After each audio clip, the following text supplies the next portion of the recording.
The following podcast is a W2M Network original production. Visit W2Mnet.com for all of our other great podcasts, plus news, reviews, articles, and opinions from the worlds of wrestling, video games, football, and entertainment.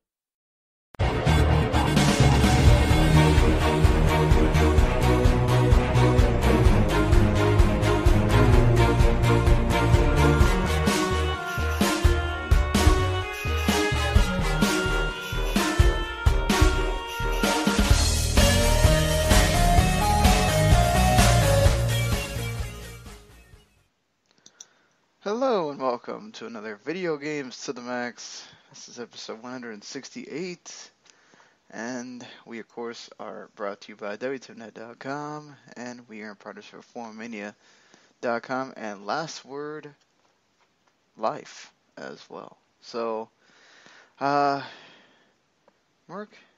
we actually kept it on schedule this week. So, anything going on with you? Playing a few new games and trying to find a new computer to buy. I feel like you just bought a new computer. Yeah, I have an MSI laptop that it has like two small issues. One of the fans is kind of rattling around a little. You can hear it like when it powers up, like when I'm playing a game, like an intensive game, then you can hear it kind of rattle. Sounds like an old PS3. And certain keys on my keyboard stopped working. The L key, the down key, and like the number 9 key in my number pad. So I went down to Best Buy with my trusty 3-year warranty, and like a few days ago, and it was like, you take it, like, ship it out to Indiana or wherever you fix them, and I'll get it in 2 weeks. And they were like, we don't service MSI laptops. It's like, all right. So what do I do? And they're like, we get a refund. You get a refund and you buy a new one. It's like, all right. Does MSI not offer a warranty at all? They actually do qualify for their warranty, but I had this thing for 6 months, and if the keyboard is already failing, like, that's not great quality assurance. Yeah, that's a problem. Especially, and then the fans rattling around isn't great either because yeah. So I have to try to find a laptop soon. Like, I'm hoping Black Friday they have like 1 or 2 good ones on sale that I can snatch up and go from there. Gotta be quick on those buttons when that happens. I think I called MSI like when this started first happening. I think my L key was the one that stopped working, and they were like, "Well, can you plug in a keyboard and does that work?" I'm like, "Yeah." And they were like, "Well, that's the solution, isn't it?" And I was like, no. That's not the fucking solution. Let me not use the keyboard that comes with my laptop. I'm going to plug in another one. That's yeah, like this thing's supposed to be portable. I'm not going to carry around a spare keyboard with me. Yeah, because those things aren't bulky or anything. Yeah. But I've been playing like 2 big new games. That's about it. Yeah, I did have to get a different keyboard for my PC because it comes with that sort of that like wireless keyboard that's like the keys are weird and I couldn't deal with that, so I just got like a regular like desktop keyboard that's wireless and just got the mouse that comes with it. So I was like, all right, this is much better. So I would have been the opposite. Tell me to plug something in, it would have worked for me, but yeah, it's just weird for people. I am also playing one of the big games that came out last week, and I'll just go ahead and get this one out of the way since it's not one of the big games, and then we can just talk about the big games all together.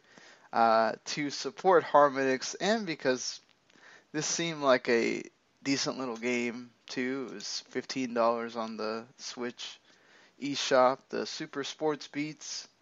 It is very much it's a rhythm game that it's almost like a Wii Sports rhythm game in the same vein. You get 5 different sports that you can play. You can play with a person. Like I play with my daughter, she had the other Joy-Con and I held mine. And you can also play with other people. like 2 other people as well, and you can you play baseball, and the whole point is basically you can see the ball is basically going down the track like on Rock Band, and the whole point is to hit it at the last possible second so you get perfect. You do that over and over, and they have these like cute little aliens that are the ones that are popping the balls to you, and you can play volleyball with them, or you can actually hit them in some kind of rhythm with a song playing. It's nothing like overly complicated or whatever, but it does get harder, and very much like all their other rhythm games, it works. And $15, I think it's nice. It's a nice little game you can play with other people. My daughter kind of got bored really fast, though, which is weird, because she either, as I'll get to with Super Mario Odyssey, for her, she thought that was too hard, and then this game, the Super Sports Beach, she just got bored, because really, unless you're like trying to just keep making it harder for yourself, it can get boring because you're just looking at sort of the same things kind of over and over. It just gets more difficult. So it does have this nice little cutesy aesthetic. So, but yeah, I'll just go ahead. Super Mario Odyssey, of course, is one of the games that everybody has been freaking talking about. Yes, we are recording. So yes. I tried to be a little incognito with that, and like you could have just typed out a message. No, I just wanted to let everybody know we are, because there's times where we have not been, and I'm sitting here talking. We do a whole show, so yeah, it is a wonderful game. It lives up to all the hype that everybody is giving it. I'm in like world like 5 or 6. I played a lot of it today. I'd only played a little bit of it before today. Today's like where I got home from work and I decided, alright, I'm going to go through this. And I tried to get an eye to play with me. Of course, you can play 2-player with the other player being Cappy. And so they get to control, whenever you let Cappy out, they can basically control where Cappy goes and have it come back and go around and keep going, or they can just press a button and have it return to whoever's controlling Mario, and then you can send it out again and do the same thing. And I think there's a couple other things that the second player can do. So it's actually decent as a multiplayer game, especially for like young kids that you don't want them like having full control of another character, so possibly like ruining what you're supposed to do, but they can also help you. So it's like Mario Galaxy, like that co-op mode. Yeah, except she didn't really understand the whole point of, okay, when the hat goes off screen, I need you to come back because I have I forgot what they're called, the things that, like the plants that come alive and try to eat you. Piranha plant. Yeah, the piranha plants are like shooting poisonous gas at me, and I need you to hit them, and you're not anywhere near where I need you to be, so it was funny until she finally got just tired of it, and she was like, oh, this is too hard, Daddy. And I'm like, alright, I'll just keep playing.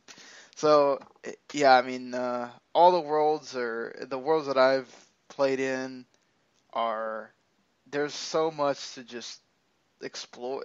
That's pretty much what this game is. I think, the one complaint you can have is that it's not hard, right? And on the surface, it really isn't. What's hard is trying to find the moons if you want to collect all the moons. And there's a lot of moons that are just right there in front of your face. And you ground pound and it comes out of the ground and boom, you got a moon. You do have to collect a certain number of moons to progress through each world. And then you go to the next world. And there's sometimes where you get to pick which one you want to go to. And you kind of keep going. So it's... I just love the fact that you come into the world, there's things you can throw the cap at and possess or whatever, and it leads you to finding other moons, and you can Mario can jump and swing the thing around, swing the cap around, and you can use the cap to jump off it and get to other moons and stuff. There's motion controls which they actually do help you. It's just like shaking the control to do stuff, and it looks really funny with the Joy-Cons. Like I was trying to do it, and my daughter kept going, "Are you dancing, or are you like something wrong with you?" I'm like, "No, I'm just trying to jump up on this ledge, and if I shake it, it's apparently supposed to jump higher, so that's what I'm doing." It's weird, but for the most part, it's a Mario game. It's awesome, and it's one of the games that everybody needs to play on the Switch. If you, for some reason, don't have it already, I'm sure it will be the highest selling game when we get the November MPD.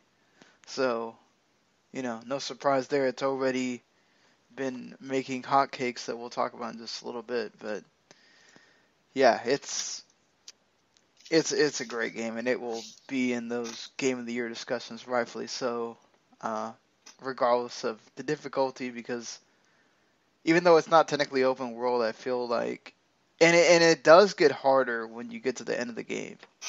Like, you can actually play levels like the way you play Mario normally. It's sort of more closed off and stuff, and and the 2D stuff is actually kind of cool. There's none of it that's really hard, but it's like just there in the wall, and you go inside, and then all of a sudden it becomes 2D, and you go through that. Maybe there's a couple where you can get a moon out of it, and you just go out and go to the next part of the world or whatever. So I'm trying not to spoil much, so I don't want to get into the actual like worlds and stuff, but there is one that I thought was like just kind of gives you the breadth of what they try to do with this, like this woodlands area that I fell off the map, and there's this whole other inside the woods part that shows up, and then the frickin' T-Rex appears and tries to scare the living crap out of you because he just shows up out of nowhere, and then you have to make a beanstalk to try to get back to the normal part of the world or whatever. So, Now, have they explained Bowser's pimp suit yet? He's trying to get married. So, he's trying to get married to Peach. So he needs a velvet suit? Good to know.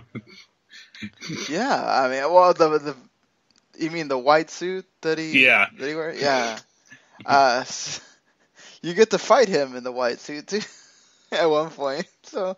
He needs to be auto-tuned like Zemos from Saints Row 3. That would be great. Or it just needs to be Zemos from Saints Row 3. Yeah, he's basically he's trying to go around and find different parts of what you would need for a wedding. So, yeah, he's going all out for Peach. So you got him credit there, I guess. But I know you have been playing Assassin's Creed Origins. Yep, I beat it today, actually. Spent 42 hours in it. That's a pretty good chunk of time. Long. Like I normally beat these games in like half the time, or like 30 hours. It's an okay game. It's not the best Assassin's Creed game. It has some pretty weird flaws. So like combat is pretty different in this game. You can't just counter kill your way through every encounter now. You have a heavy attack and a light attack, and you have to like alternate between the two, and enemies block, which is kind of annoying. Well, don't you want the combat to get harder at some point? No. I was happy with it being mindless and stupid like it was in all the other games. And like one area, like the first area I got into like a hyena den, and I had to play it like 9 times because these fucking hyenas kept killing me over and over. Like, that annoyed me. So they're super hyenas or something, or is it just like there's like 10 of them that attack you at the same time? No, there was like 4 or 5 that kept attacking me. And like this was like the first hour of the game, so they didn't really explain combat that well. Like, so I just kind of had to cheese my way through it eventually, like, hanging back in one area and just kept shooting them with like an arrow. But it's much more of an RPG this time. Like, you have, like, your character has a level, and like the prior games had like stat points and like, oh, you buy an upgrade with like, get an ability and buy this. But this one has like, you like define the levels. Like, you can be like level 10, and if you go up against like a level 30 enemy, you're gonna get wiped out instantly. And it has gear associated now, like colored gear. Like, blue is uncommon and purple is epic, and yellow is legendary, and they have different stats with the gear, and yeah. So they went all Diablo on you. Yeah, it's a weird mix of like, well, I would say like Destiny, and I was telling you, it's a lot like, or I wasn't telling you, I was telling a friend, it's a lot like, what's that game? It was going to be an MMO, but it flamed out. Rhode Island, that baseball guy made it. Amalur, yeah. Yeah, Kingdoms of Amalur, that's it, thanks. It's a lot like that. Like, you go into an area, like, the map for this game is massive, and I beat the game, and there's 6 areas I haven't even been to yet. And you go, like, is it all like very interconnected? Oh yeah, like it's an open world, like through and through.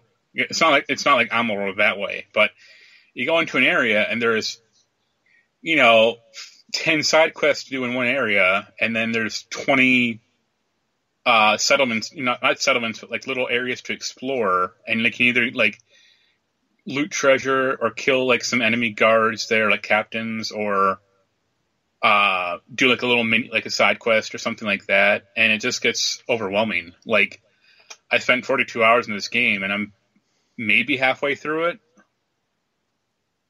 Like, that's a lot. That is a lot, and to have extra parts of the map that you haven't even seen.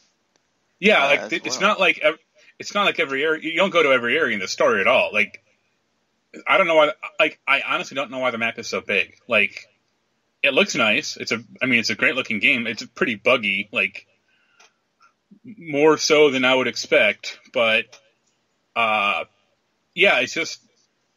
it's overwhelming at a certain degree. Like, it's great that they want to have people spend the time to play it, but I don't got 100 hours to play in this game. And I think the level cap is 40, and I'm 36 or 35.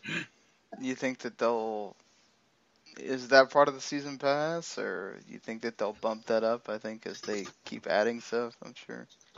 Well, I don't know if the hard cap is 40, but there's a few skills where it's like you can keep buying them over and over. Like, they're just passive, like, oh, you get 1% more damage in bows, or 1% more damage in swords. And that you can, like, repeat buying those skills. So I assume that once you hit 40, the number stops going up, but you still keep getting more skill points if you want. So it's like Destiny with the light level thing. Yeah. And, like, the gear in this game is ridiculous. Like, by the end of the game, I have a flaming sword and a flaming bow and arrow. And it's like, wow. This doesn't break the game at all. Like, I just made everything with those 2 weapons. And, like, the bow and arrow is ridiculous because it's a first-person bow, and if you hold the button down, you get one of these skill points. You get a skill that you can take control of the arrow when it fires and, like, steer it around. Yeah, I saw that in game. Is this wanted? Like, what is this?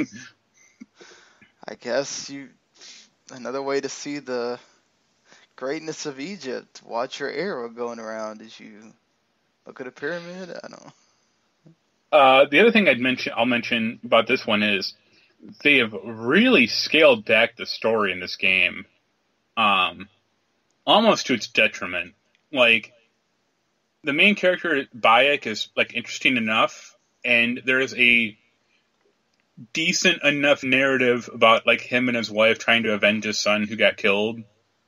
But, like, they throw so many characters at you that I like, by halfway through it, I'd lost what I was supposed to be really doing, or, like, who is who. Like, there are a couple named characters, like, okay, Cleopatra, I know her, or, like, Julius Caesar. It's like, okay, I know him, but right. I didn't, until, like, the end of the game, I didn't know who the bad guys were. Yeah, I guess that's why they're coming out with that history thing, so you can know who all the people are.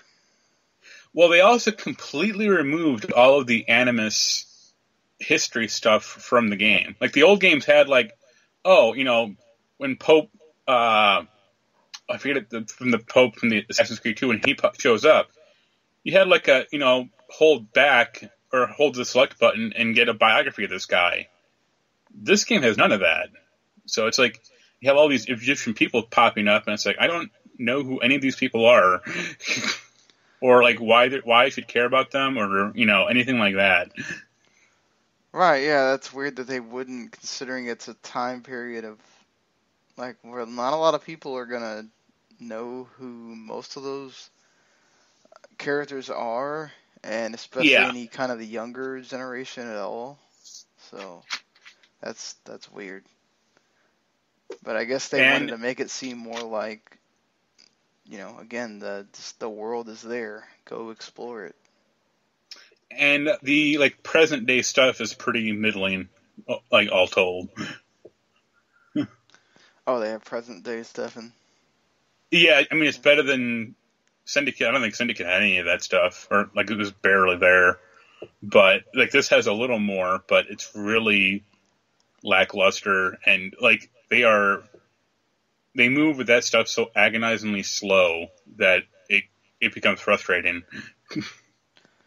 How is Egypt as a location?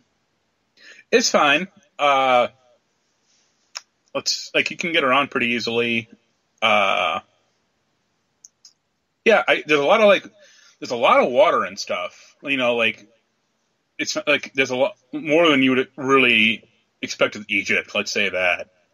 And you do a lot of hunting and taking over, like, small bases. There's no, like, Assassin's Creed was a yearly franchise, and it still pretty much is. But it is amazing to me how they can add stuff in one game and, like, completely disregard it in the next.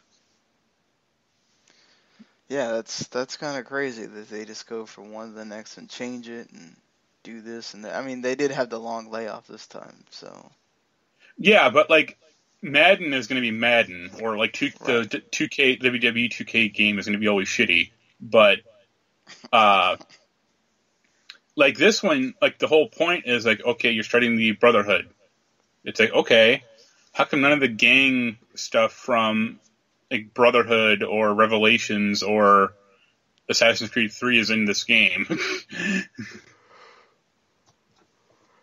Like, you would expect, like, you'd be finding people in this game and training them to be an assassin, and, you know, you can roll with them, but there's just none of that. I could see that being something they could have you explore in DLC, though. Maybe.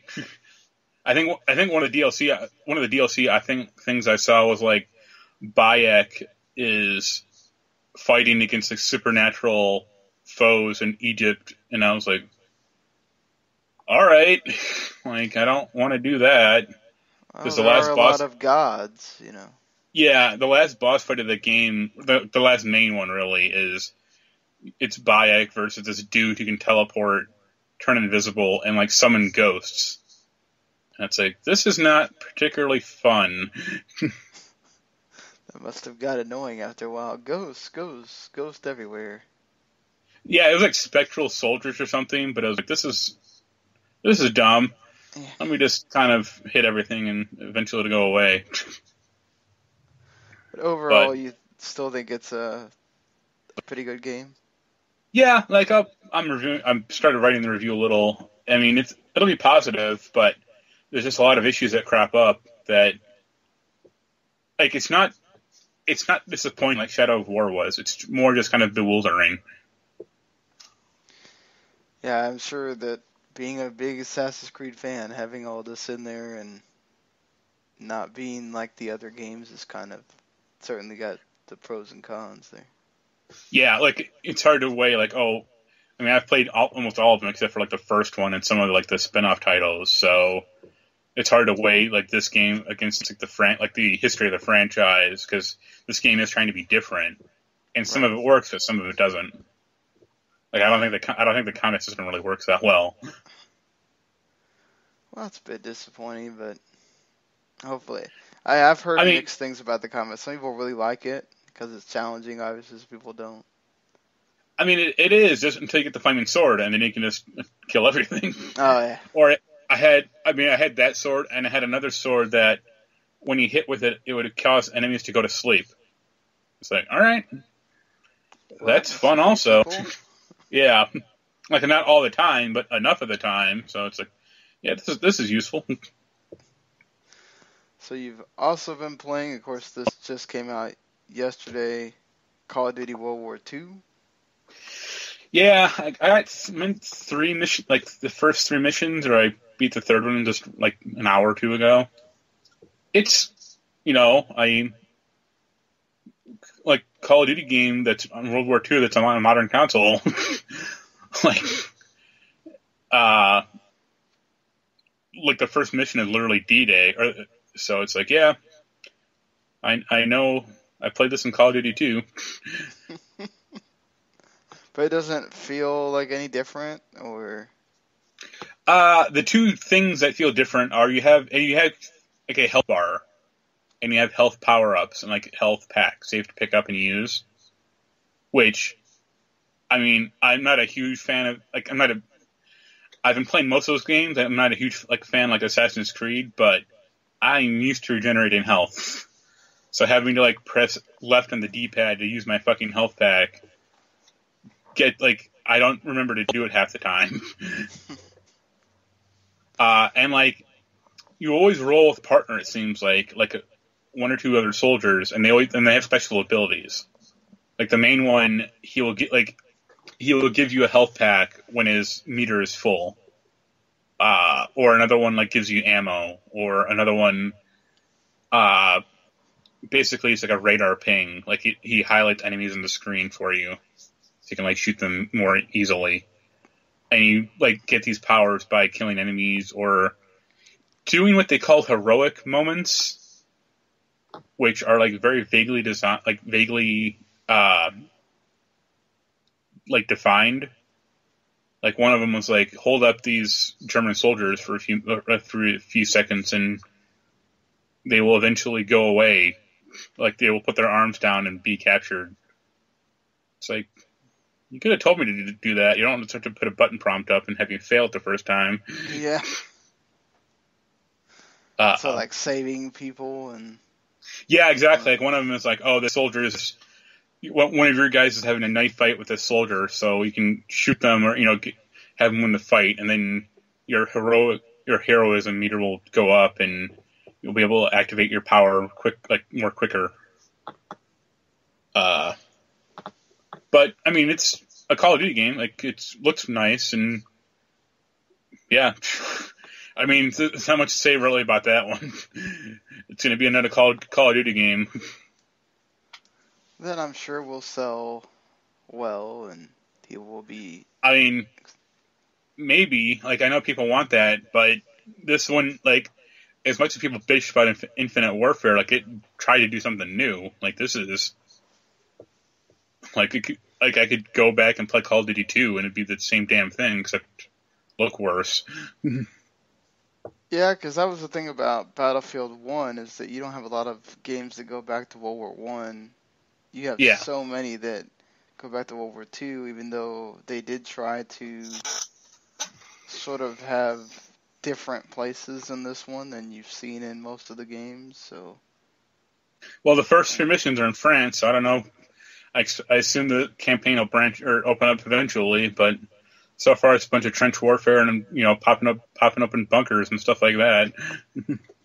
So nothing on the character, I guess, or the characters. They seem okay. Like you're with this guy named, I think his name is Zussman, and he seems like an interesting character. And you're under the command of this kind of asshole. So I guess we'll see what happens from that. Like if you turn on him, or if he just goes crazy, or something like that. Have you played the multiplayer? Not yet. No. Well, I honestly don't go to those games much for multiplayer because I know I'm just going to get dusted every time I play. Yeah, same here, completely. So Titanfall 2's multiplayer was fine, but that's because it had enemy or AI CPU robots just kind of kill. Like I don't really like fighting against people in those games. Right. And apparently the PC version is busted to hell. What's wrong with it?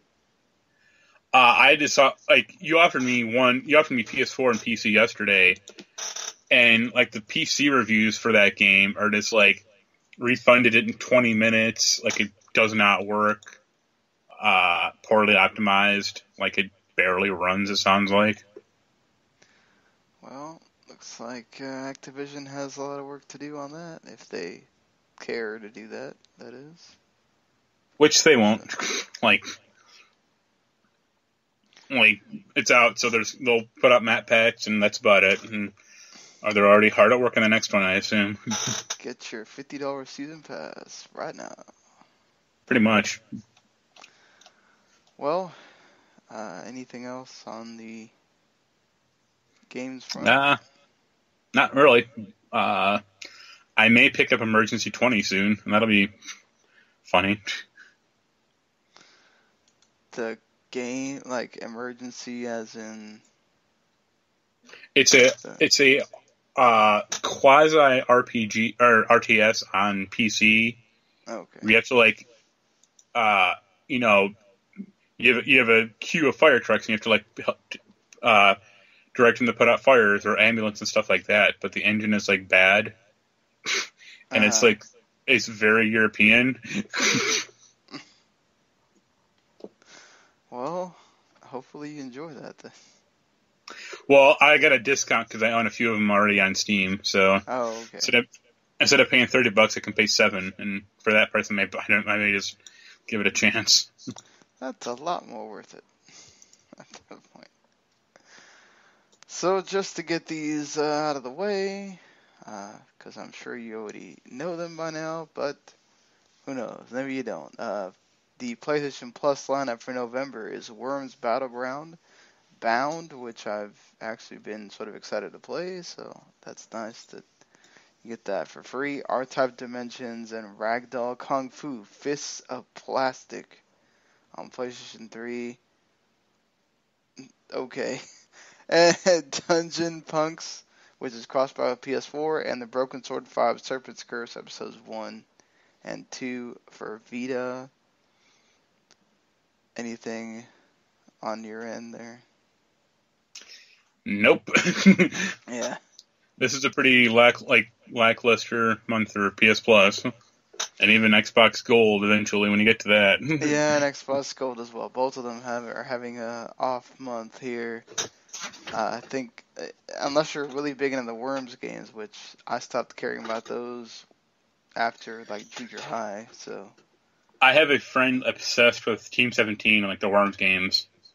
I think he's crazy. More power to him for liking those games. But yeah, Team 17 makes some good stuff that's not Worms. But yeah. Xbox Gold, not to be outdone, Trackmania Turbo is available the entire month. The Turing test is still there until the 15th. And you get Tales from the Borderlands, the Telltale game, November 16th to December 15th.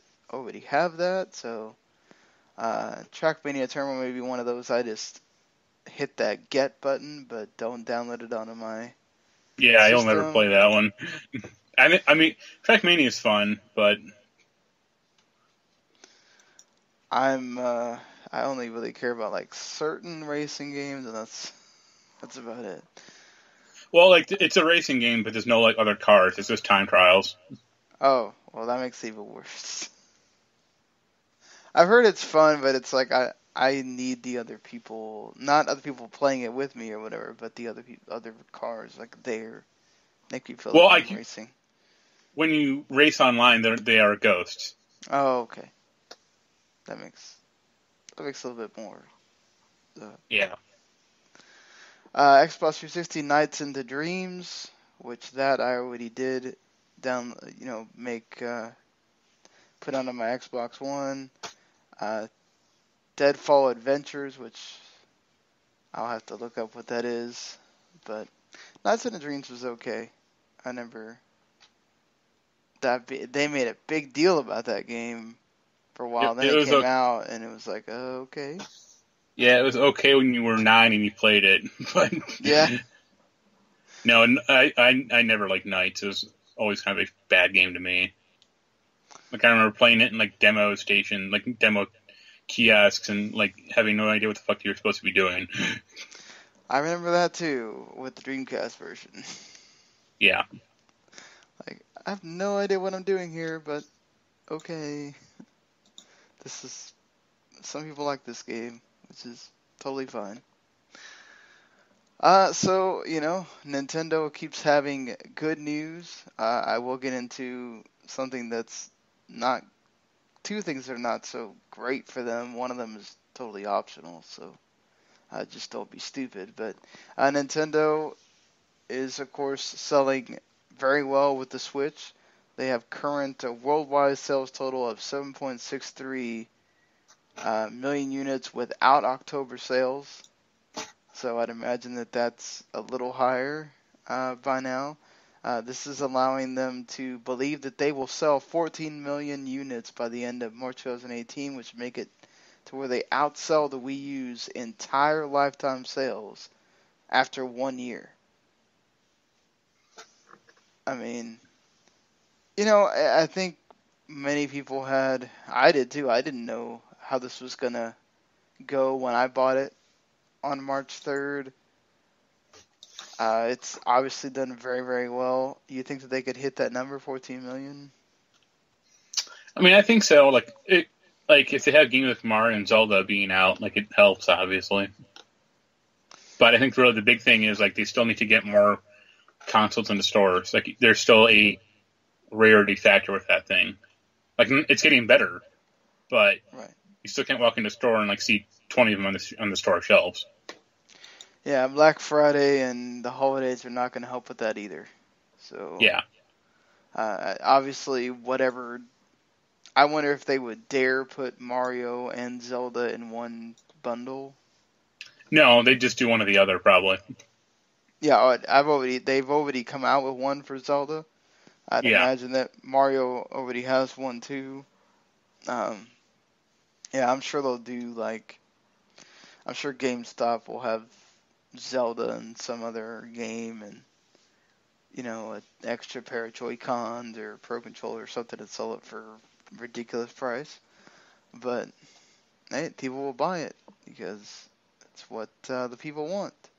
Of course, Microsoft has their Xbox One X coming out in a couple of days. And I can't wait until parents go to the store and the kid wants the Xbox One S and the parents get the S because it's cheaper. You mean they want One X, but they get them the S instead?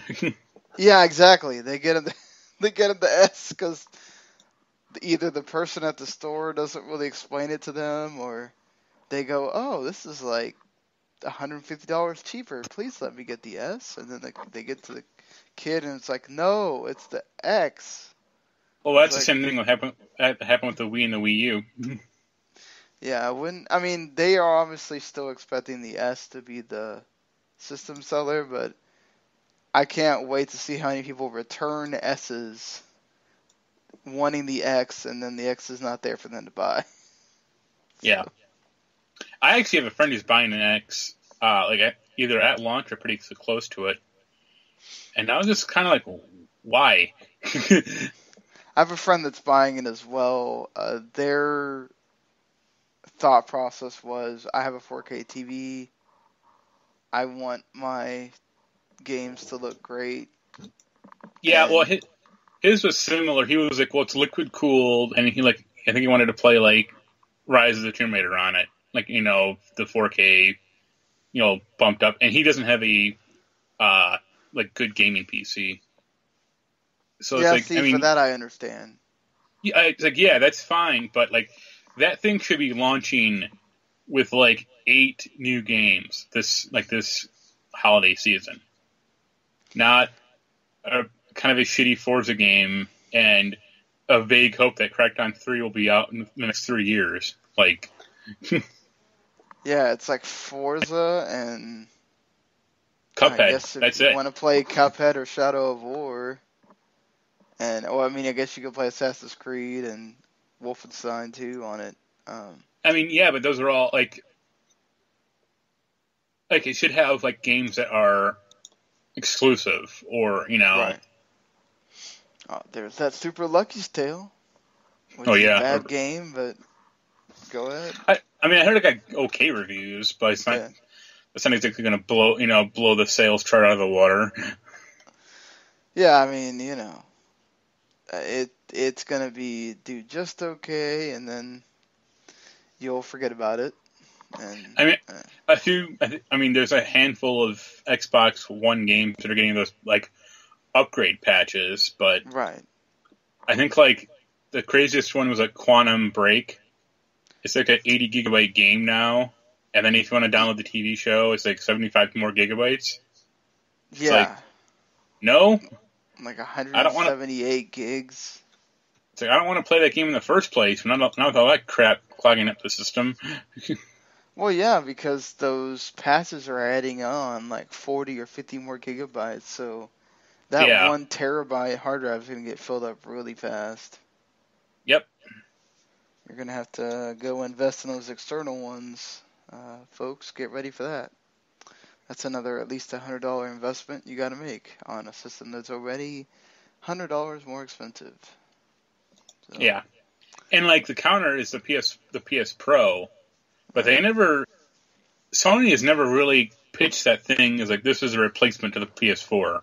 Like Microsoft is pushing the Xbox One X as like, this will be this is the new generation. Like this is the most powerful console ever.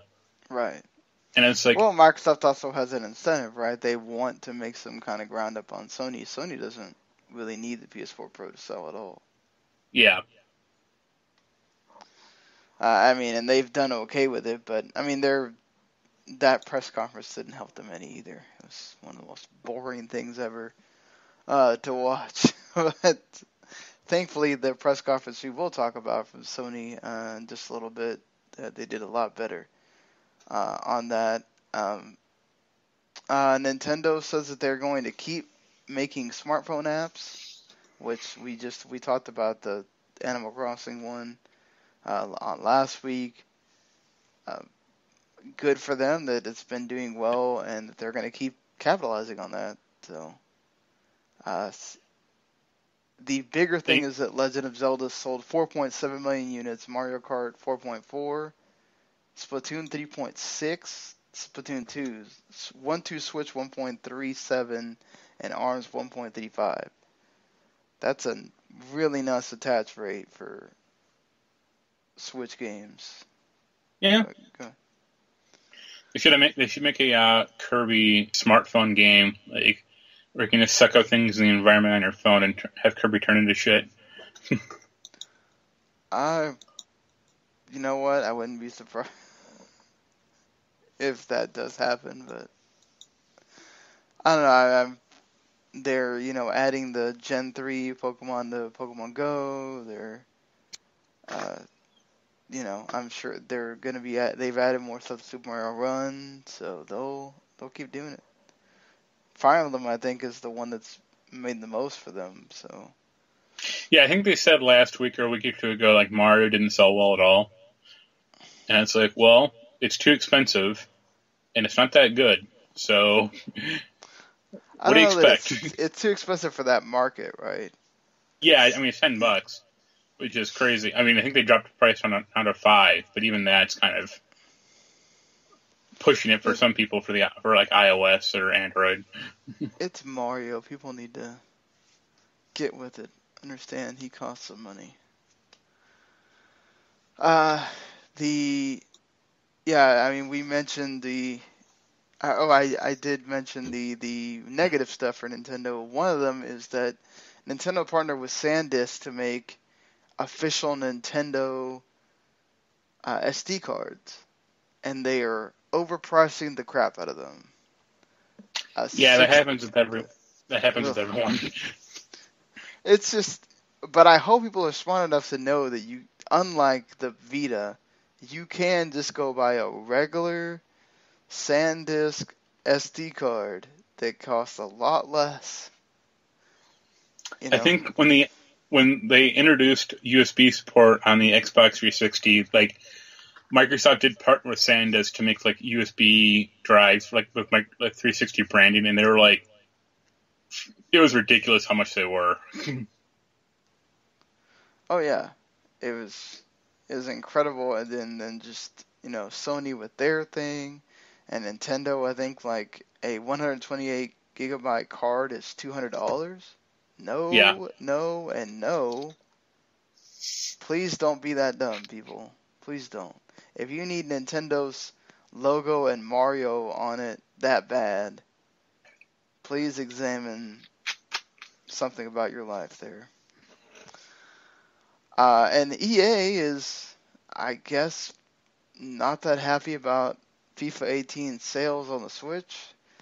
What do you know? People aren't going to buy the inferior version of something when it's missing things.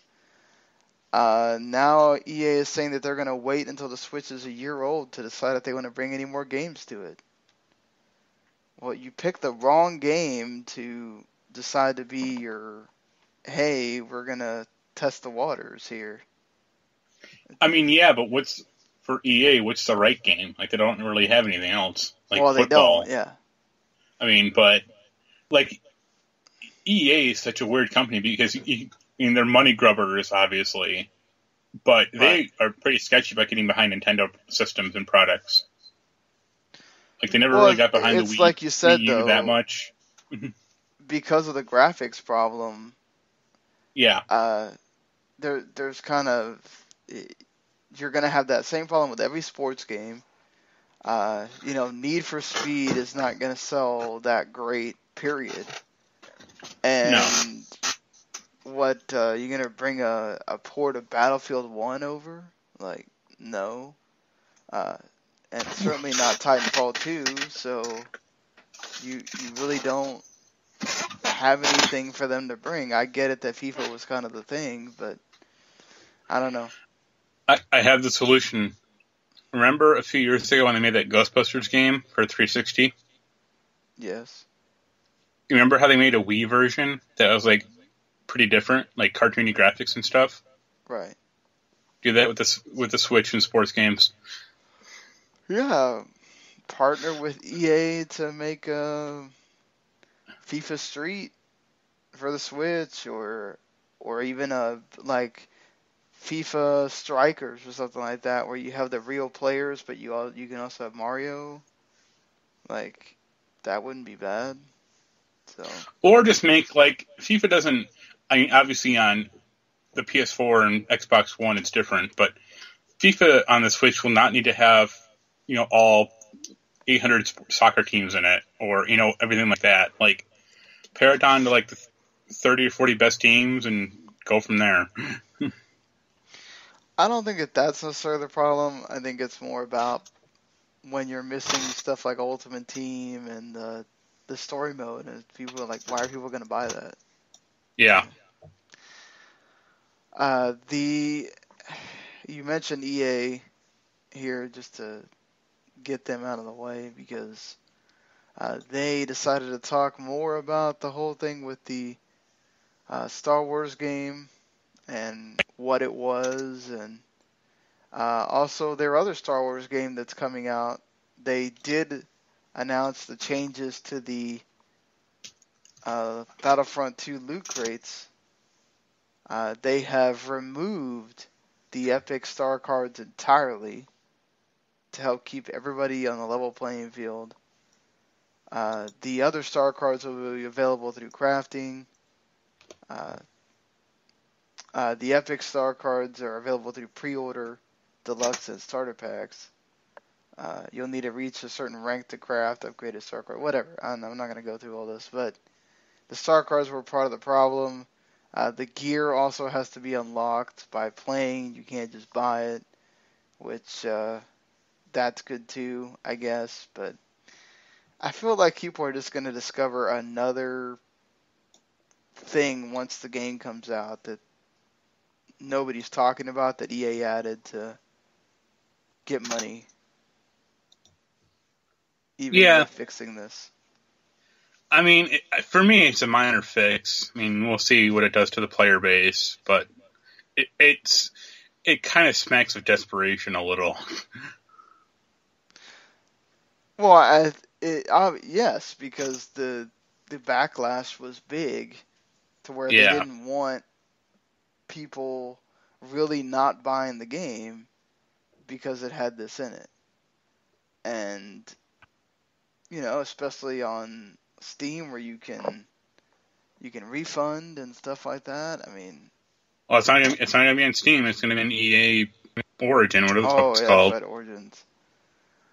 But even then, you're gonna have a lot of angry people that are gonna, not want to buy anything from you in the next time you make a game, and it's gonna cause problems. There's a lot of people that just, say things and they don't ever actually do them, but this felt like one of those where EA might want to pay attention because it was overwhelmingly negative. Yeah.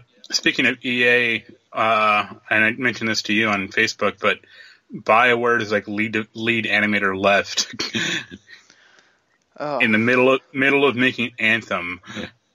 His name is Stephen Gilmore, and it's like that's probably not a great sign for that game. No, it's not. Did he give a reason why? No, it was on like a LinkedIn page that he left, and he'd been there for 17 years.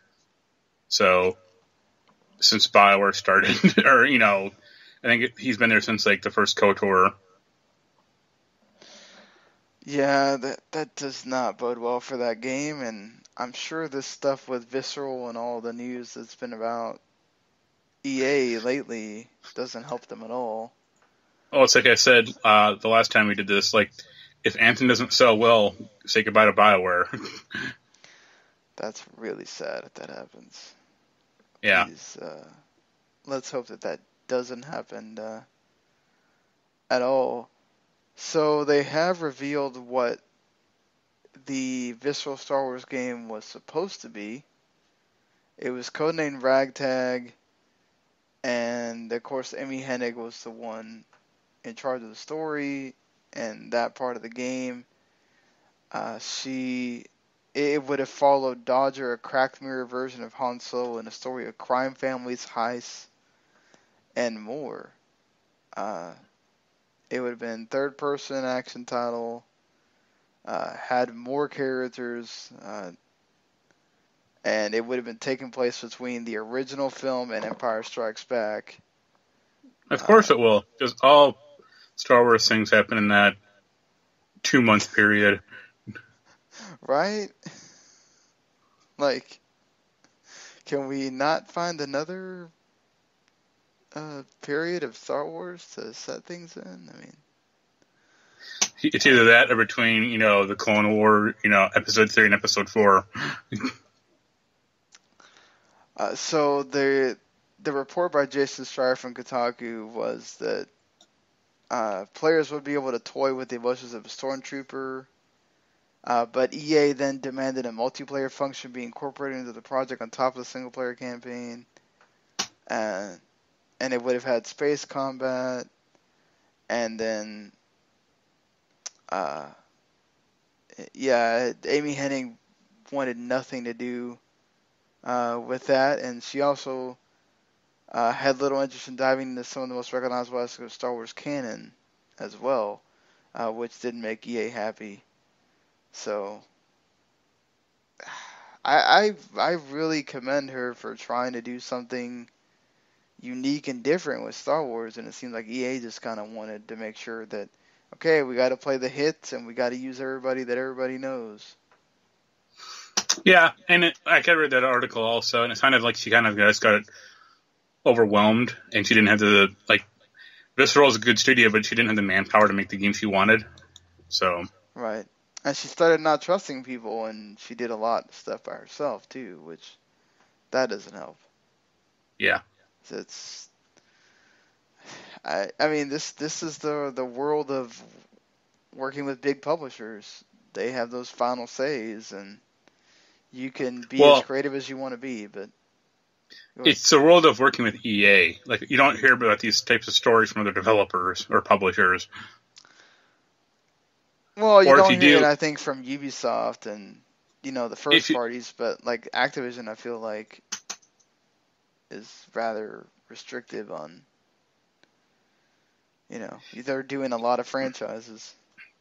Yeah, but they're not, you don't hear as much horror stories or as much closures as you do with EA.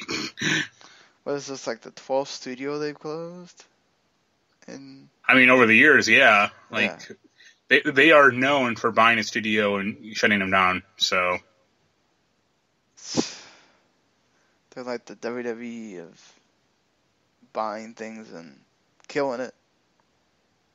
Just kill it dead. This is sad for the employees and everything else, but it sucks, man. This Star Wars game looked actually pretty interesting, just because it was going to have its own sort of special take on Star Wars, and then it gets killed, Yep. But hey, the one thing we do know about EA is they love to make money, and they're going to bring Origins and EA Access to other platforms, probably Switch and I'd imagine PS4 as well. They were denied when they tried to put EA Access on PS4 previously. Do you think we actually see it, or? I mean, I think they'll try. I don't know. I doubt Switch, honestly, because they just don't have the game. They don't care about the games, or they don't have the game library for it. I said we got FIFA, and we got FIFA.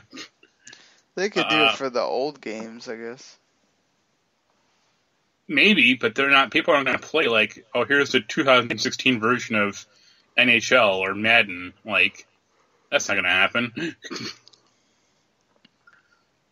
Oh yeah, you're right. I mean, they're not, but I don't know. I guess PS4 is the obvious pick, but I don't know how well. Like, I don't even think PlayStation now does that well on PS4. So yeah, but apparently for them on Xbox One, it does pretty decent, and that's because there's nothing else to do on the Xbox One. Hey.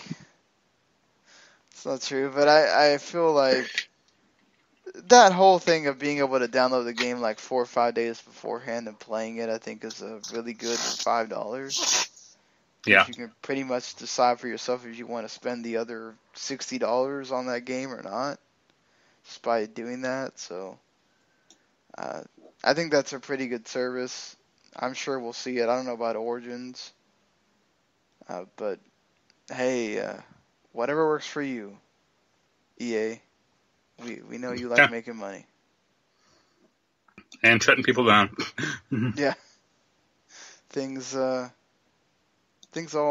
synonymous with that big company. So let's get into positive news, especially for Sega, who's kind of been up and down recently. They have revealed that the Persona franchise now has 8.5 million units sold in its lifetime, packaged and digital, across 13 total editions. Shin Megami Tensei has 7.2 million units sold across 28 editions. Yakuza has 10.5. across 75 total editions. And the first game, just wow. Really? 75 Yakuza editions? Holy crap. What do they mean by editions? Just like different I'm going to SKUs guess or different... like deluxe, all those things plus the different games in the series. I only thought there was like 9 games in the Yakuza series. I'm going to guess that they mean like all the different like versions of them coming to this console and that console and, Yeah, but it's not like they were multi-platform. They've always just been on Sony stuff. I think one came out on the Wii, but that was about it. And that's what I mean, like collector's editions, and if they got, reissued again, and like, yeah, I don't know. That's a huge number, but I mean that's good for Sega that this is sort of panning out for them. At least the investment in Atlas and all that. Yeah, like they've been a good purchase for them. Plus, it's helping that they're localizing a lot more stuff now too. So, yeah. If you put the faith in it, you might have people that actually might want to buy it. Whereas before, you'd see a lot of stuff not come over here. People like their obscure games, Sure. And Owlboy is coming to consoles February 21st. 2018, that is a really good game. People should buy that when it comes to your console. Yeah. It's one of the best games of last year. Certainly. I didn't finish it, but sure. Hey, I got really close, but yeah, it's a deceptively long game, I thought. Yeah, exactly. It feels like it shouldn't be that long, but I was like, good lord, this is going on a long time, but all right, Yeah. Hey, at least you get your money's worth. It was like $25. So, yeah, they certainly they make you pay a hefty price, but it's worth it for the game that's inside it there. BlizzCon, I felt like was sort of underwhelming this year. There was some good news. The new Hearthstone expansion, as you'd expect. I'm not even going to go into that because I don't play that game anymore. And nope. I don't, yeah. There are new cards. Yep, new cards. There'll be characters you can play against in that story. And there's probably a new type or something. But, yeah. StarCraft 2 is going limited free to play. Wings of Liberty will be free for everyone. And if you already bought Wings of Liberty, like I did, you get Heart of the Swarm, which that's cool. So I bought all 3, so where's my gift? Right? That later on, free to play. So Thanks, Blizzard. it's so cool that they're doing this, right? Like the first 2 went free. StarCraft 2, the base game, going free. That's sure. my extent of StarCraft that I bought, so now it's all free. That's cool. There's a new hero in Overwatch named Moira. Yep. And yeah, I'm sure people that play Overwatch will be super excited for that. That's not either of us. So no, it's neither of us. World of Warcraft Classic is finally coming after all the people that have been making servers and everything else. You'll get vanilla servers. See, they announced that and they had like a little trailer, but they didn't say what this is going to entail. So it has me questioning what the fuck it is. Because even like original WoW had a few limited patches that added like dungeons and raids. So I'm curious like if it's going to be like the very first WoW or if it's going to be like the one right up to like before the first expansion came out. Yeah, that'll be the interesting thing is do they add stuff into that? Because even like when WoW first launched, it was a pretty ugly game. Like I think hunters were like broken. Like they had no, like their skill tree was just like not finished. Like a few of them, I think druids might have been like that way also. So it's like, all right. I guess for more recent things, they did announce another expansion, which pretty much we are all expecting because this is what they do now, to try to keep the player base from going away. Can't blame them on that. So this one is called The Battle for Azeroth, which has 2 new continents, Kultiris and Zandalar, a level cap of 120, and new dungeons raids. And story. Are you intrigued at all here? If we get a code for it, I'll play it. The story doesn't intrigue you at all? I actually liked the last expansion. Like, I got weirdly into it, so I guess we'll see. Not enough for me to keep like paying to play the game, but right. Hey, it's also going to have island expeditions, so yeah, it looks like some pirate-looking thing, like you invade islands or something like that. How do you feel about the whole merging the PvP and the PvE servers? Oh, I didn't see that, but I hope it's good. Well, they're removing the PvE versus PvP server division and providing the choice to opt into PvP.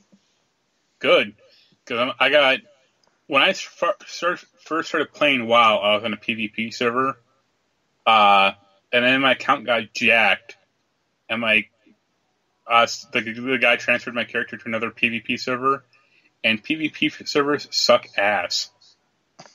Especially when you're leveling and you're like a level 12 dude, and a level 60 horror guy just comes up and wastes you in one shot. Yeah, that is why when I played, I made sure it was a PvE server, because I was like, yeah, I'm not having some dude just be a douche, and I don't even know what I'm doing, so. Especially, yeah. I'm a mage, and like facing a rogue, it's just like, no, this is never gonna win. Yeah. Not gonna happen here. So, before getting into the Sony Paris Games Week thing, more companies going down here.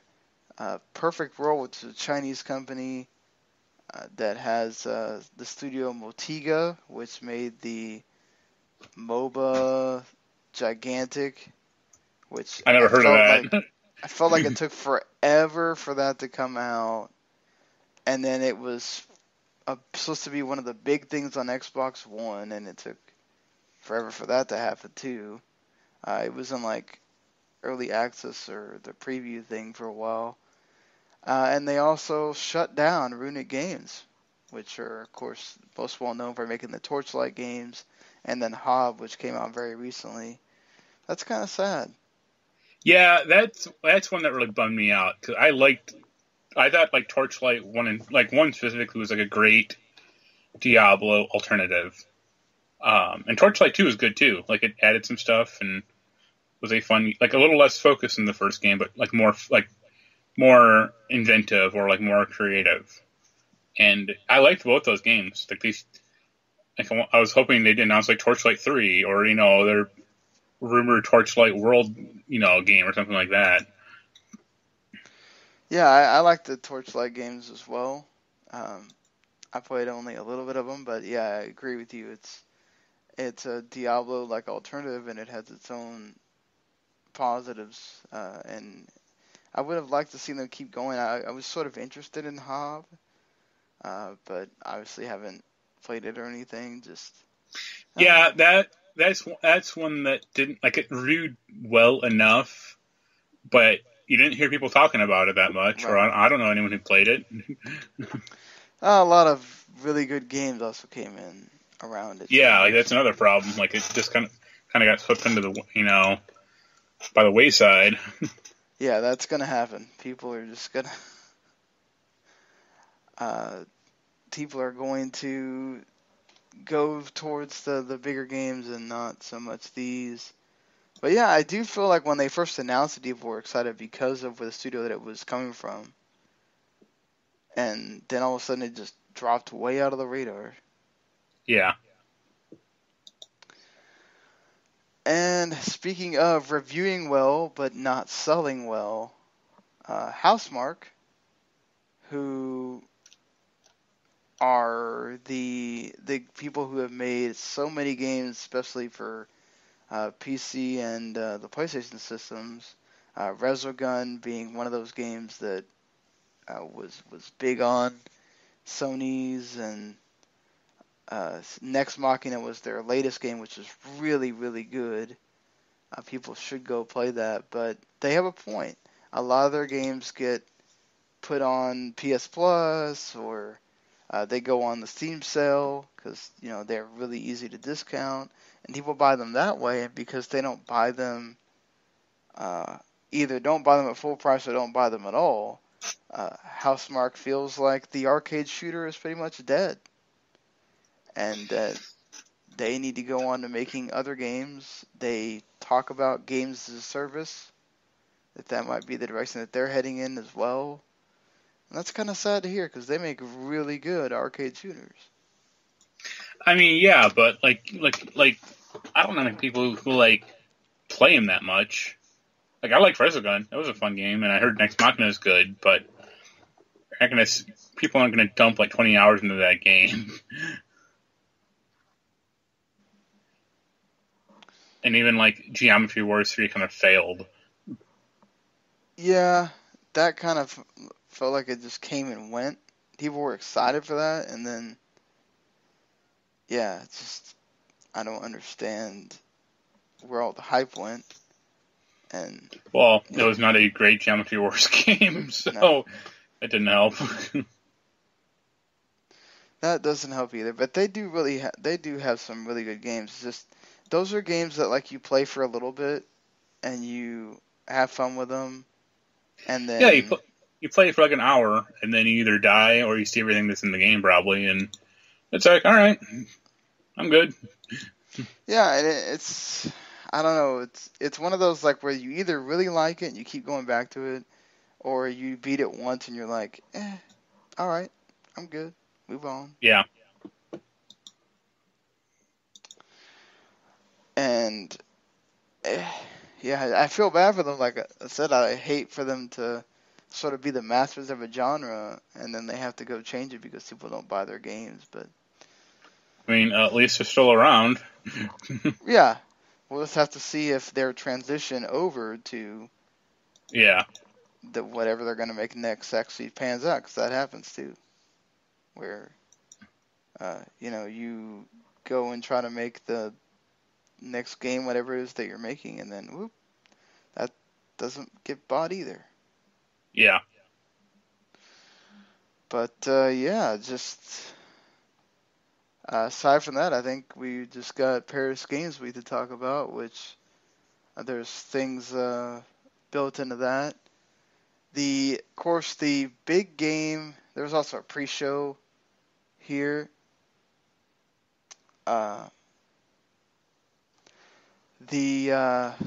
Sorry, I'm getting inundated with stuff on Messenger at the moment. So you have the first game that got announced is the Sucker Punch game, which is the big surprise. Nobody really knew Sucker Punch was making something new. We hadn't heard from them since Infamous, which is almost a PS4 launch game.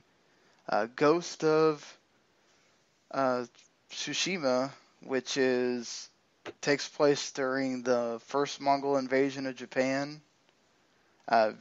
They were supposed to be there's obviously fantastical stuff to it, but they're trying to be rather historically accurate as well, which that was really cool to see, but we kind of don't really know much about it other than it's going to continue their sort of same thing about going to just focus on the one character, fighting guys and doing things. When you get your lightning powers. Yeah, I wonder when that's going to... I'm sure that there'll be some kind of powers, Yeah. I mean, it looks fine. I actually liked Infamous Second Son. I'm the only one that did, apparently, but...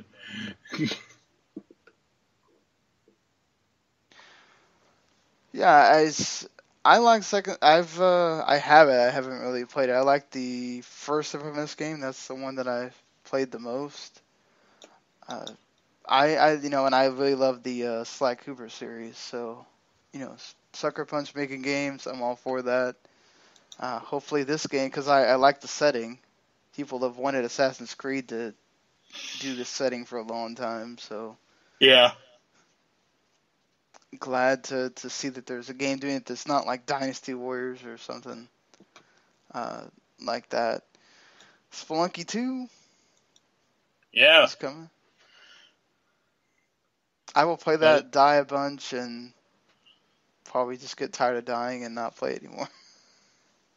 Well, they didn't even show any gameplay, so I'm curious if it's going to be 2D again or 3D, or if it's more of a game, or more, a more full experience. It seems like they were touting up like the co-op. There was various people on various characters on screen, so maybe more of a co-op thing, or that. The first game had that, but the first game had co-op, but it wasn't. It was more like just kind of a race to get to the end. Right, exactly. Yeah.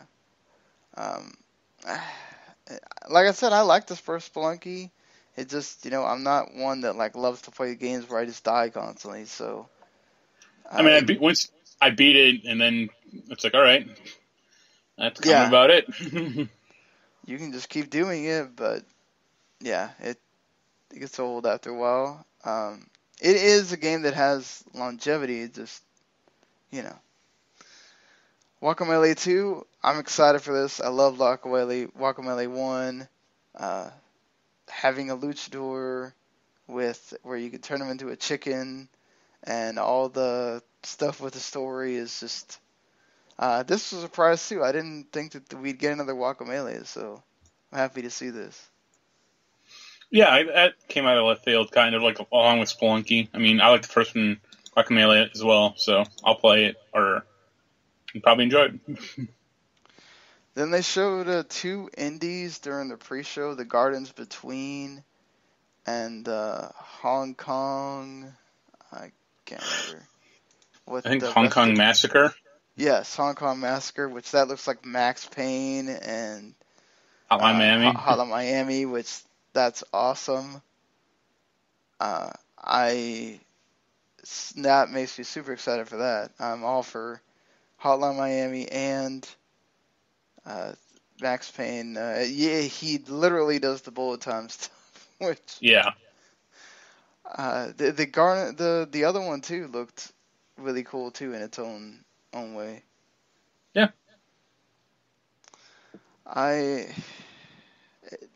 Another one that I don't have a PSVR, but that Blood and Truth game for PSVR looked really cool. When that PSVR section happened, I pretty much my eyes just kind of glazed over. I love that they did it was a large part of the pre-show. Then they did a sizzle reel on the thing itself. Well, because they're not going to show it for the main show. At least they weren't kidding when they said they had a lot of games coming for the PSVR. No one even pulled the Vita out of their pocket. How disappointing. Nothing about Vita. How do you feel about a new tennis game, Tennis World Tour? I mean, there hasn't been a tennis game in years, it seems like, so sure. I'm all about Mario Tennis and such, but the tennis games can be fun, I think once you get into the simulation are kind of difficult. I think it was like Virtua Tennis 4. But that was the last simulation or somewhat simulation based tennis game, and that was 2007. Yeah, those things kind of just died because not a lot of people. It's a tennis people game. That watch tennis, yeah. Does that translate to games? I don't know. Well, they'll make one, and that's fine. It's the same thing with a golf game, really. Right, yeah. They did. EA did pump them out every year, but for a while. But they didn't do it. They haven't done it in a few years now. Yeah, because they know they're not selling it. They don't really have that marketable guy like Tiger Woods was. Or, I mean, you didn't mention it, but, like, EA's making another UFC game. And it's like, that's not a yearly franchise for them. It's like, because of course it's not. Yeah, they don't need to really do that. They do sell decently well. Well, I saw one headline. It's like, they're, like, the EA UFC games are going to be out of the Octagon. And it's like, are they going to be in a nonagon? Like a 9-sided ring now, or what?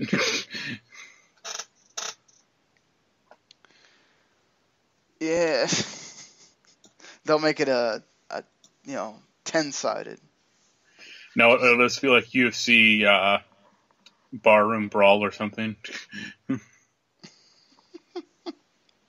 If it was like that, I might actually play that game. If it was like Def Jam New York, but it's just UFC guys. They probably won't, though, because they're too worried about the license. The making them look bad, or people not taking them seriously as a sport or whatever. That's stuff that WWE can do, but they don't do enough of it.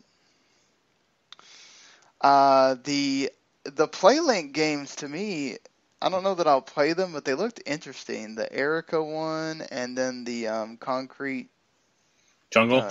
Or Genie? Genie, that's it, yeah. I think it was Concrete Jungle, yeah. Yes. Yeah.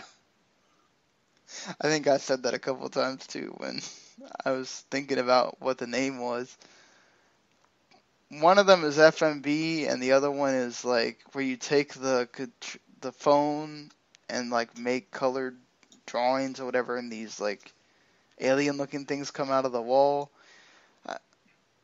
I like the idea of them doing this. This is their sort of go back into making your phones work with the system, and I'm fine with that if they come up with unique games like this.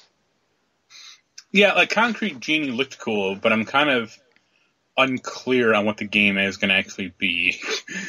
Right, yeah. Is it gonna be like the Blob 3? Like you're just supposed to paint up this drab-looking city or something? Or is there like going to be like enemies? Or I just didn't know, or they didn't. It felt like just, hey, here's the thing where you can draw. And these little characters come out, and then something will happen with those characters, but I don't know. They don't explain much for that there. Yeah. It felt more like they were just doing it to show you things you could do with that, which is totally fine. Yeah. Loco Roco 2 Remastered. Not a surprise after the first one came out, but still cool to see. I love Loco Rocos. Both of them. And then, of course, stuff that we pretty much knew was coming. All the same, sort of more trailers on games we knew, like Final Fantasy 15, the Igneous episode, Monster of the Deep, Monster Hunter World, which there's a beta for it on December 9th for PS Plus users. So, that's cool. I might check that out. You gonna try it out? Nope. Hell no. The Not Hero DLC for Resident Evil 7, Far Cry 5's co-op trailer, which I thought looked okay. I mean, I may play co-op, but I don't really go to that game for co-op, honestly. Yeah, I don't either. It's fun. It's like a fun like playground, but I actually like the story of like Far Cry 3 and 4. Agree with you on that completely there. More on Spider-Man. Which... Yeah, you put in the story you can play as Peter Parker, and I'm like, I think you mean Miles Morales on that one.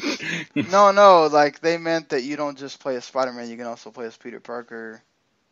You can also play as Mary Jane. Sorry. Yeah, I'm sorry. That's just like you get out of the costume. You can also play as Mary Jane. They did not verify whether you can play as Miles. I mean, I assume if not, he may not be a separate character, but they'll have like skins for him or something, or like once you beat the game, or play the game as him, or you know. Wouldn't be surprised on that either. Because like that last Spider-Man game that Activision did, they had like 30 different costumes for you to play as. Yeah, why not do it?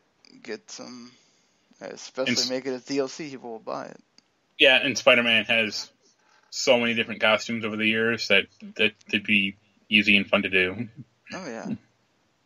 I want to play that game. Like, that's one of my games that, like, more interested games in playing.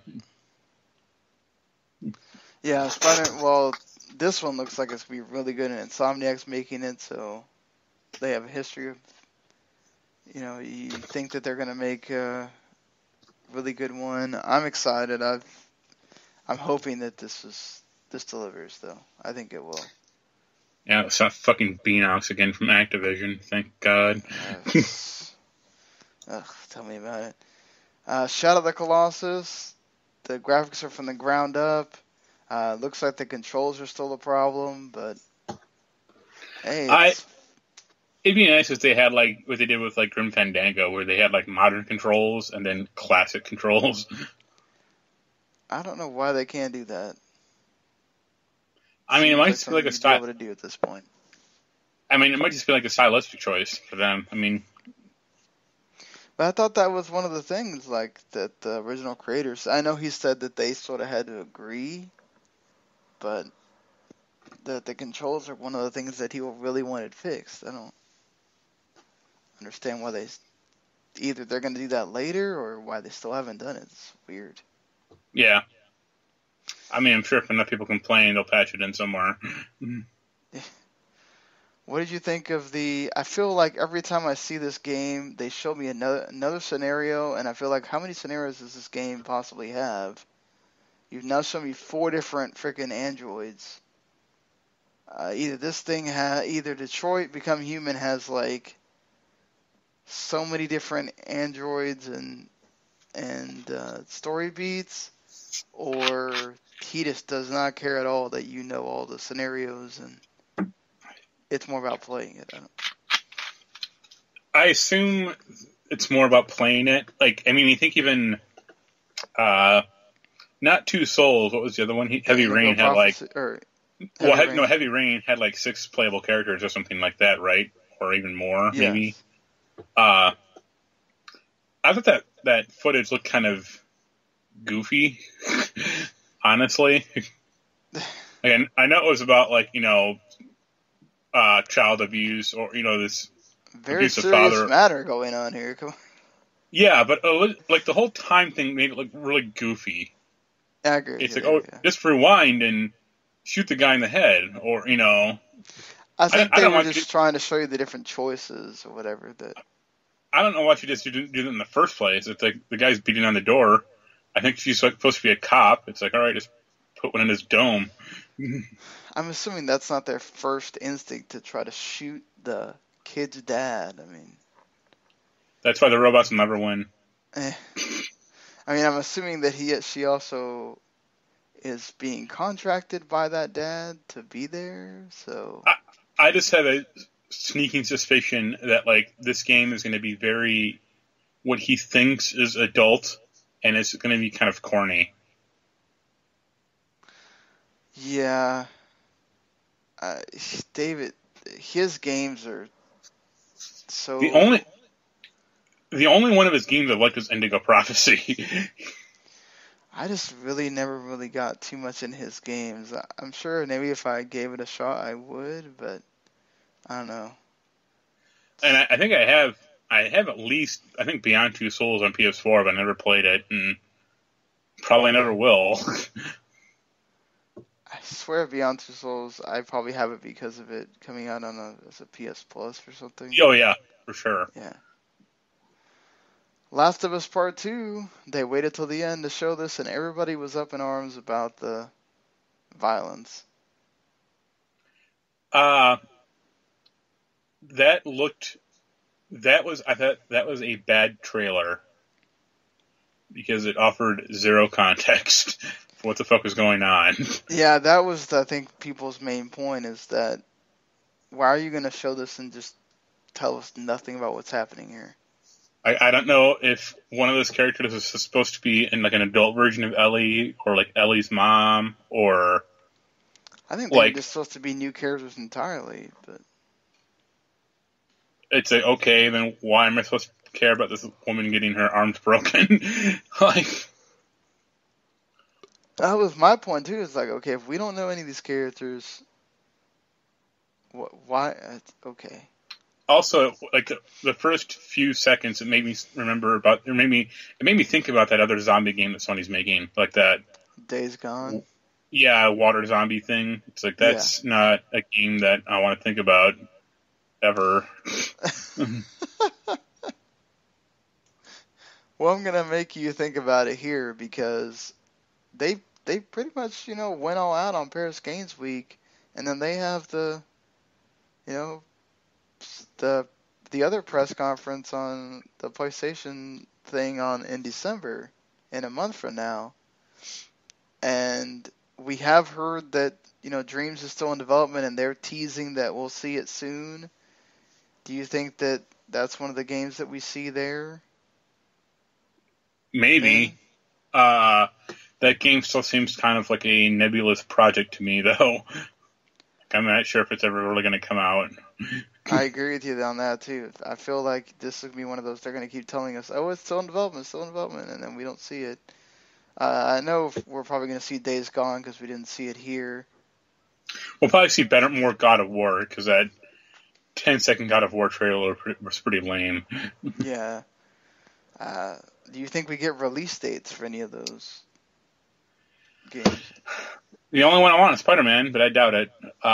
So maybe I get probably just be like a bunch of Christmas 2018 or something like that. I love the people that get mad about that. It's like, okay, do you really want them to have a release date and then not hit it, and then they delay it, and then it doesn't matter because they didn't hit that release date anyway?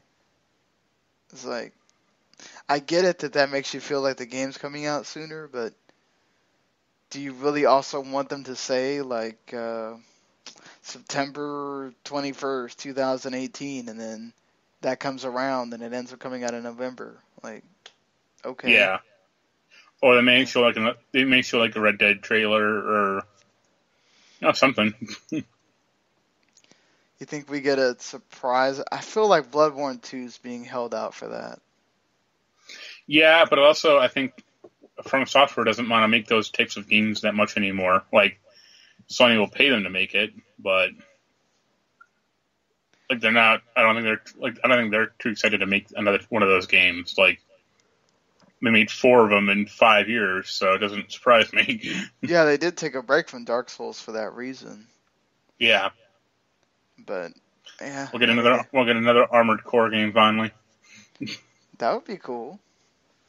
Why not? Do you think we see anything with Death Stranding? I know Kojima said we probably weren't seeing it for a while. The last time we saw it. If we do, it'll be a melodramatic trailer that doesn't make any sense. Now that Ubisoft kind of has a lull in their schedule, you think we finally see something from Wild? It's been a long time. Maybe. I wouldn't mind seeing another snake goddess monster looking thing. Yeah, and then I'm not going to hold my breath for the trifecta of Final Fantasy VII Remake, Kingdom Hearts 3, or Shenmue 3 there. I would say between those 3, Kingdom Hearts 3 is probably the most game of those. Yeah, exactly. That one at least has made progress, and they've made an announcement for it. So, like they may show like another world, or like go from there. Yeah. Like the Little Mermaid will not be another karaoke minigame world. Is that great? Can't wait. Let's do that again. Wasn't that Kingdom Hearts 2? Like it was like a very stripped down world or something like really dumb. Yeah, in Kingdom Hearts 2, that's all it was. It was basically like a little world that kind of gave you a break, really. Yeah. Which is fine, considering. Yeah, it's not like the Atlantic. It was like a fun world in the first game, so. I liked it. The swimming got annoying. That's what I meant. Or combat was not fun, let's say. Oh, Ursula was a pain in the ass in that game because she had to go around her head, and Yep. Whatever. Break the game. Yeah, exactly. So that you can kill her, and then you really can't see what you're doing. You just gotta keep hitting the button. Like, okay, I'm hitting her. It's telling me I am. So, all right, whatever. Yep. The live action cast for Lion King has been announced. Well, I'm totally down for Donald Glover being Simba. I don't really have a problem with anybody on here. John Oliver being Zazu already makes me laugh just thinking about that. Yo, where is Jonathan Taylor Thomas, man?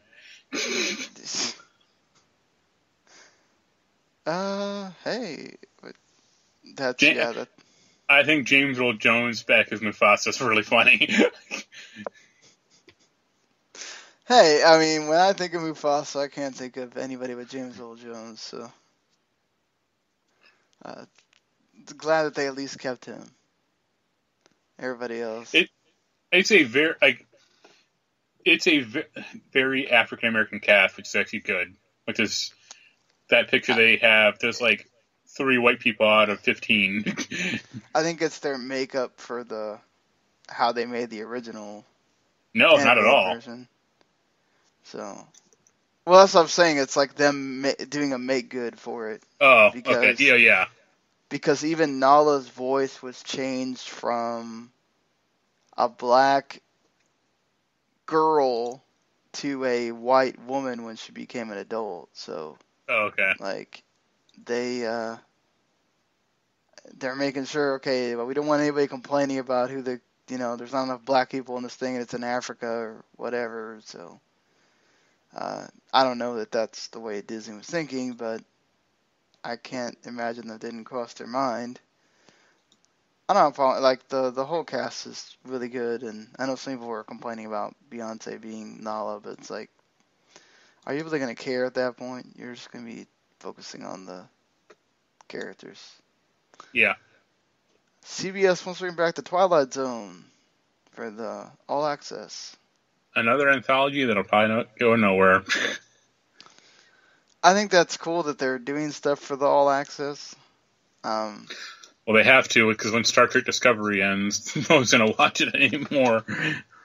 I agree with you that I don't know if there's going to be a lot of people that want to watch it, but... I mean, if Twilight Zone comes back, I'd watch it. Like, because... Especially I agree with you. Who's making it? Keegan, or... Not Keegan-Michael Key, the other guy. Jordan Peele. Yeah. Like, if he does it, I mean, sure, because, like, Get Out was good. But, like, the Tales from the Crypt reboot went nowhere. They tried to bring out, this is like their second attempt to bring Twilight Zone back, and... Well, the Tales from the Crypt thing just didn't happen because they had so many licensing issues. I thought it was bad. Like, I think I thought it was bad also, but I mean, it may not have been. But I mean, M. Night Shyamalan doesn't inspire a lot of confidence in a project. He really wanted to make it, though. He was upset about it not happening. Yeah. I mean, not that he really needs to. He did really good with that the sequel or whatever that was to the Unbreakable. Yeah, Split. But yeah. So, and that made it to where they're making that third movie now. So, go him. Sony TV officially acquired Funimation. I feel like this has been in the works for like a while. There's been so much talk about this happening. They paid $143 million for it. I just hope this doesn't mean that they go off Crunchyroll or Hulu. I don't want to pay for another anime service. So just please don't do that, Funimation. I understand you have your own service and you want people to watch that thing, but keep your deal with one of the two. Because Hulu is already expensive and Crunchyroll is like $7. But yeah, I don't want to pay like another $10 thing just to watch your shows, which you have quite a great number of that I watch. I do hope this means maybe they'll bring back some of the older shows that they don't have on streaming. So, What were you saying? I was going to say that's what BitTorrent is for. I if they do charge. refuse to use that. So. But that's what YouTube is for. There's anime stream sites I could use. It's not like it's the end of the world, but it'd be nice to not have to watch it in some not HD weird way. Hope I don't get a virus, whatever, with them using some, Daily Motion or something. Yeah. And I really enjoy the TV show. I've never really cared that much for the movies, or the new TV show that's on now. I'm also a big fan of David Wayans, so that's probably why. But not that these movies were bad, but Lethal Weapon 5 could still happen. So, I mean, now we'll get both those guys saying we're too old for this shit constantly. Yeah, constantly. Exactly. Like, this seems like a bad idea, like bringing Lethal Weapon back, but... Yeah. I mean, if they can't make Bad Boys 3, this is the next best thing. Make another Tango and Cash film. Just let's just let that go. So this week. The other thing was Amazon is trying to make a Lord of the Rings series. Oh Lord. No. Why? Why? Because they can stretch it out to be from Peter Jackson's 12 hour to 17 hours. I wonder if Peter Jackson would even think about it. Like doing it. No. Well, The Hobbit wasn't very well liked because of all the shit he added into it, so... I get that it could, if it was really good, it could compete with Game of Thrones, but... That's the thing, they expect it to be, like, Amazon expects it to be like their Game of Thrones, and it's like, no. Because it's, 4 books, essentially, and it's just an adventure, disregarding the Hobbit book, it's just, the 3 Lord of the Rings books are like those 9 characters, going off and chucking the ring into the fire, and that's about it. Yeah, it has a beginning and an end, and you already know what the conflicts are, and there's not really a way to spin that and have people in a room talking and all that stuff like you do in Game of Thrones. It also helps that Game of Thrones is we don't know the ending yet. So, well, I don't think we'll ever know the ending.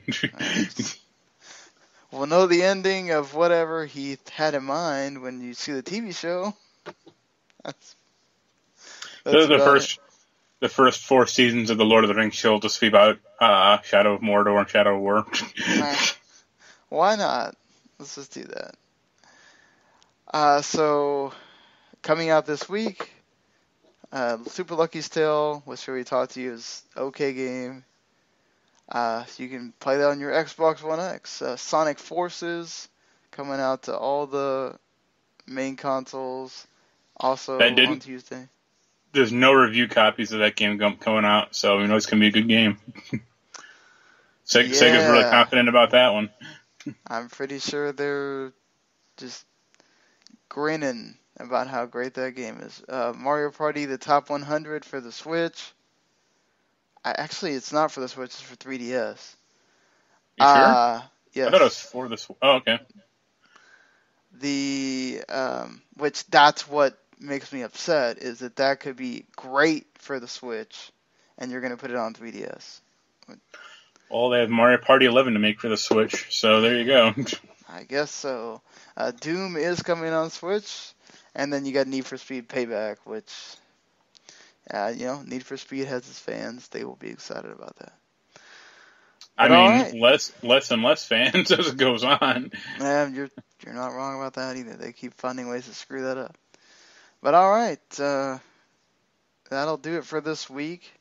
If you like what you heard here, you can always hit the subscribe button, Video Games to the Max, and you'll get it every time it comes out, because we try to be weekly, but sometimes stuff happens and we're not.